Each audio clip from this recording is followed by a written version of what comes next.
taong bulag sa katotohanan. Kaya pagdating ng eleksyon, alam mo na kung sinong dapat nagawaran, kung sino ang may mabuting nagawa, siyang matatawag na uwaran. Piliin kung sinong dapat itala nang hindi na tayo mahirapan, at sana naman ay iyong maunawaan. Halika't pakinggan.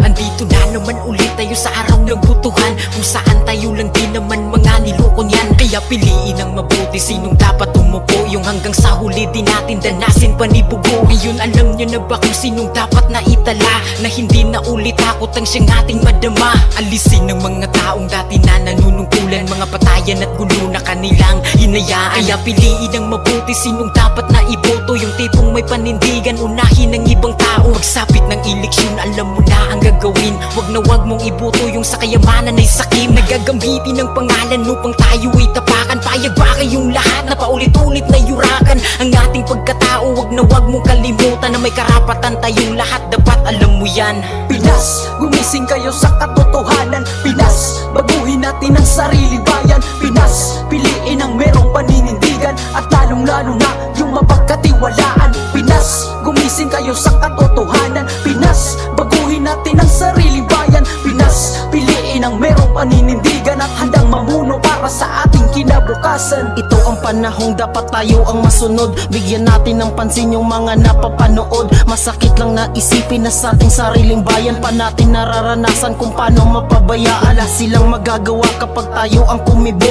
na sa ating mga kamay ang susi para huminto ang kahirapan dulot ng mga nakaraang desisyon. Kaya dapat na mag-ingat pagdating ng eleksyon. Pagganahin mo ang utak at wag nang magpapaloko. Ilang beses na tayong pinagmukhang tanga at bobo ng ating mga binoto at pinagkatiwalaan. Sa huli tayo lang din pala ang pagkakakitaan. Diba totoo naman? Wag nyo nang itanggi, bulok yung amoy nung dating mapanghi. Piliin nyo ang taong sa Pinas nagmamahal. Kung hindi kwalipikado, wag na nating ihalal.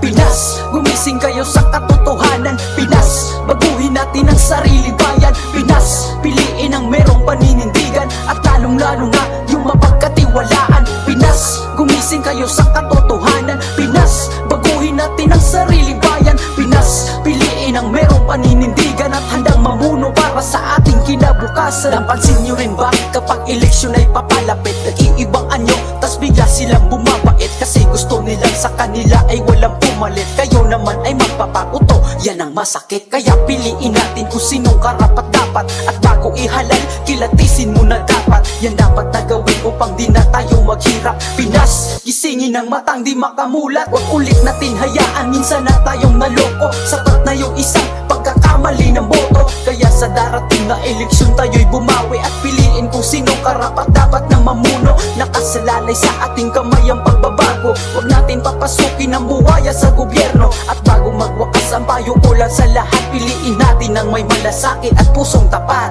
Pinas, gumising kayo sa katotohanan. Pinas, baguhin natin ang sariling bayan. Pinas, piliin ang merong paninindigan, at lalong-lalo na yung mapagkatiwalaan. Pinas, gumising kayo sa katotohanan. Pinas, baguhin natin ang sariling bayan. Pinas, piliin ang merong paninindigan, at handang mamuno para sa ating kinabukasan.